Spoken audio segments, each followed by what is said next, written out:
Ole, my name is Chris, I'm a neuromarketing specialist, and in this video I want to share a couple of neuromarketing tricks with you, how to kill the job interview and to get a job even if you have zero experience, because that's literally what I did.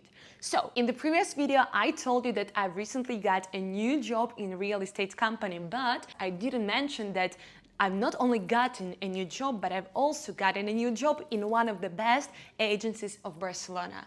And first of all, I have zero experience in real estate. Second of all, I'm one of the youngest people in the company, but specifically in my department, I'm the youngest one. So how did I make it? There are 7 tips that I'm going to share with you. Sit down and write it down to kill your next job interview. First, the most important rule, give them what they want. So when you go to the job interview, most of people make the mistake. What they do, they try to sell themselves, they try to explain why they want to get this job. But you need to think that there are sitting your future directors, managers, etc. And they have their own interests. And you are just the tool that they're going to use to get to their goal. So you need to think, what is their goal? Why they're looking for me? What I can do for them so that I'm beneficial for them? What I can bring to them? What I can offer them, right?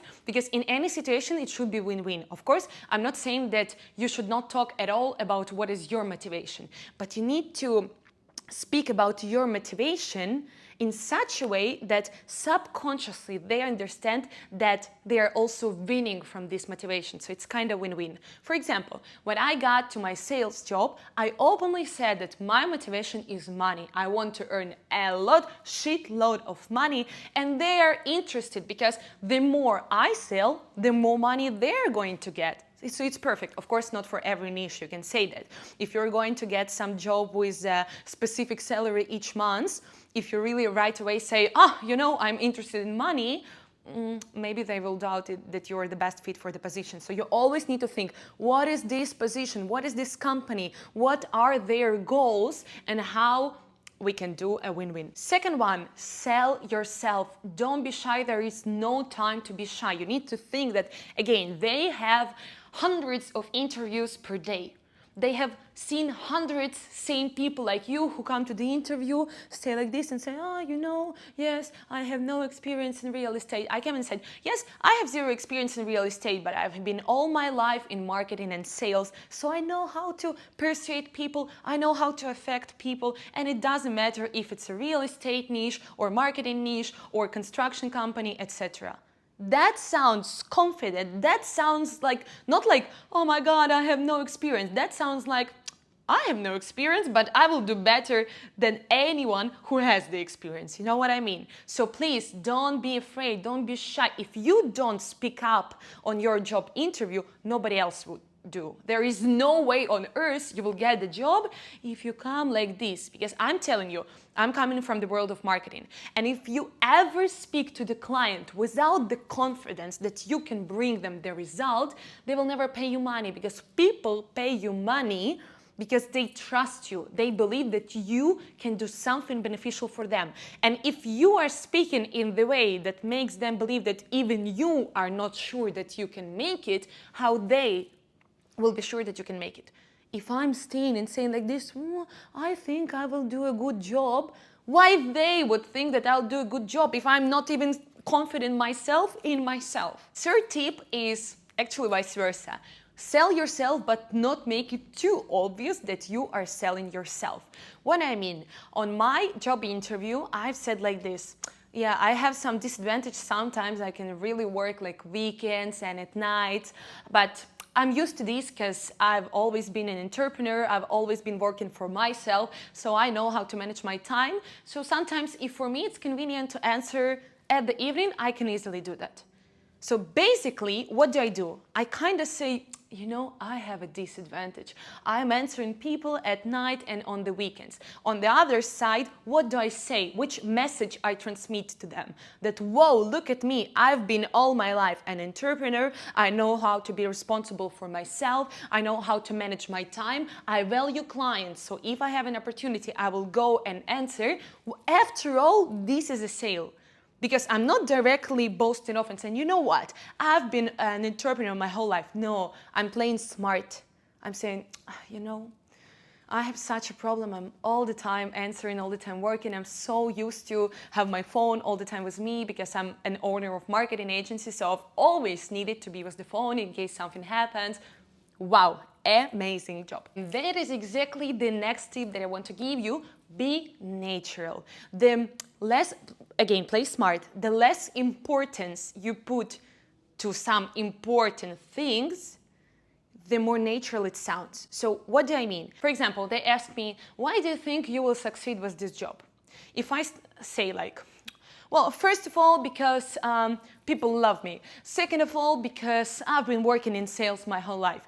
That sounds, again, like I'm boasting off. When people feel that you are boasting off or that you are selling, our subconscious reaction is to do a step back. Yeah, I want to protect myself from the sale, because sale, my brain understands that, oh, if somebody is selling me something, there must be some trick, right? We always believe that if somebody is selling something too pushy, that something is off. People lose trust, and it's super important to gain trust on the job interview, right?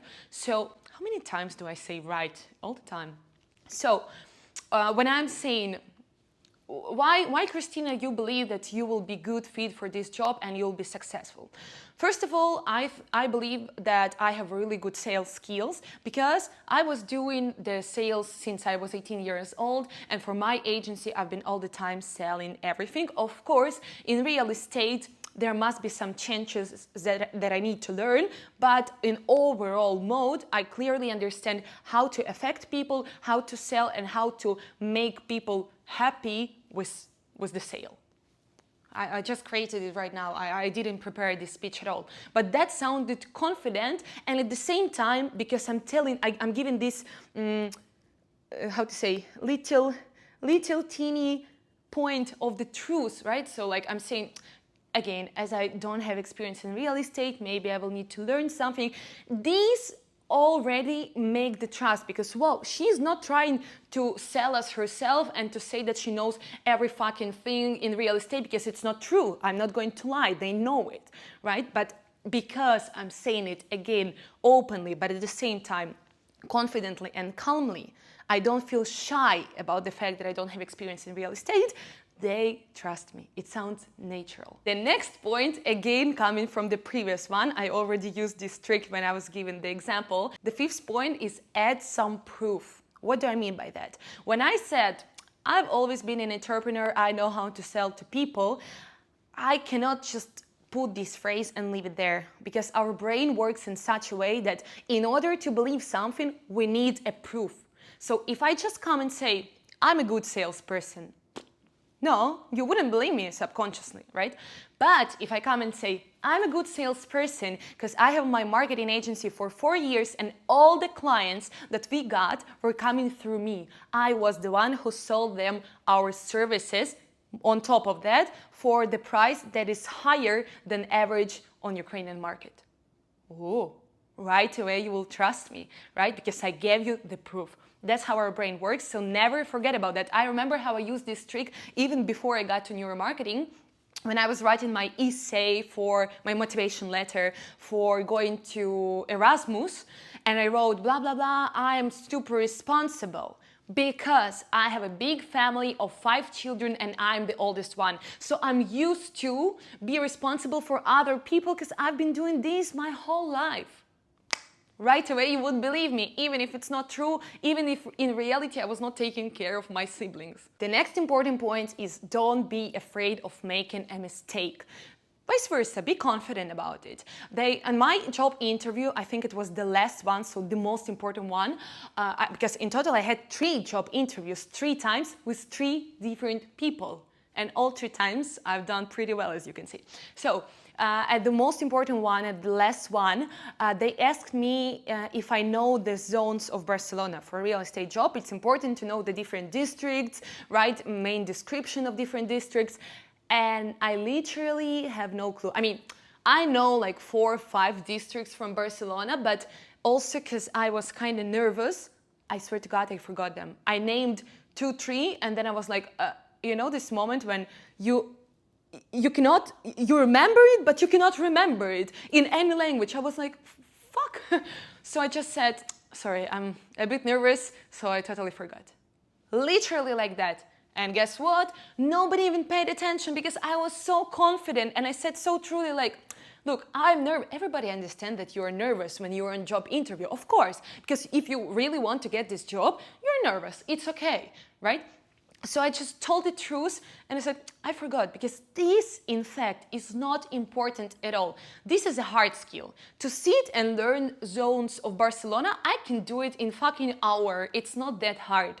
Yeah, it's much harder to go and acquire communication skills, yeah, right? Some soft skill. So the most important at what people, especially nowadays, and especially the CEO, etc., like people who are in high position in management, the most important thing that they're looking at is your soft skills and not your hard skills. So in case you don't know something from these hard skills, don't be afraid of just saying, I don't know, I'll figure it out. This is even better. Not just say, I don't know, but you can say, I'm not sure about that, but I will definitely figure it out. Wow, that sounds confident, by the way. That's what I'm doing. If, for example, my clients ask me something about real estate and I really don't know, because I cannot know everything about all the real estate that we have. We have hundreds, thousands of them.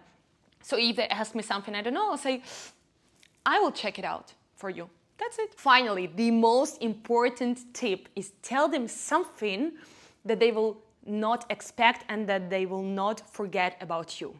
For example, on my job interview, when they asked me why I even started considering going to real estate, I told them something they definitely couldn't expect. I told them that I had my ex-boyfriend who has now his real estate agency in another country, really successful one, and that he saw me working for my agency and he was the one who started all the time coming to me and telling me, you need to go to real estate, you are such a good salesperson, you're amazing, work for me, blah blah blah. And I said that I didn't want to mix personal with work. I don't find it good. So I didn't agree. But after that, I really started considering this niche. And then I started somehow meeting more and more people from real estate world. And I just thought that maybe it's a sign that I need to go there. So first of all, what did I do? I told them really personal story. They didn't expect it. But what did I do by that? I made them trust me. I showed them, look, I'm an open book. I'm telling you about my ex on a job interview, so you can trust me. I show them I'm an open book. I'm telling you about my ex on the job interview because I trust you. And subconsciously we work in such a way, all the human beings, that if I show you that I trust you, you subconsciously also start trusting me. So that's what I did. On top of that, social factor, think about it. I never said about myself, oh, I'm such a great salesperson. I said, he was saying that I'm so amazing salesperson and that he wants me to work for him, etc. So first of all, and on top of that, I said that he has really, I will not name the details, but I said that he has one of the top agencies in one of the top world countries. It is true. So I made an authority, and on top of that, I added social proof. I told them that he wanted me to work for them. What I did is I smartly made myself looking even better than I looked before. I made myself look like I'm on demand. Like, if I'm not getting this job, it's not me who is losing, it's you who is going to lose. Please, if you like this video, write me down in the comments and put your likes. It's really important for me, especially to know if you like this type of content so that I share it more often. And I wish you all luck at your next job interviews, and share with me as soon as you get to the companies of your dreams that you're grateful to me for my life hacks. Thank you all. See you soon. Bye.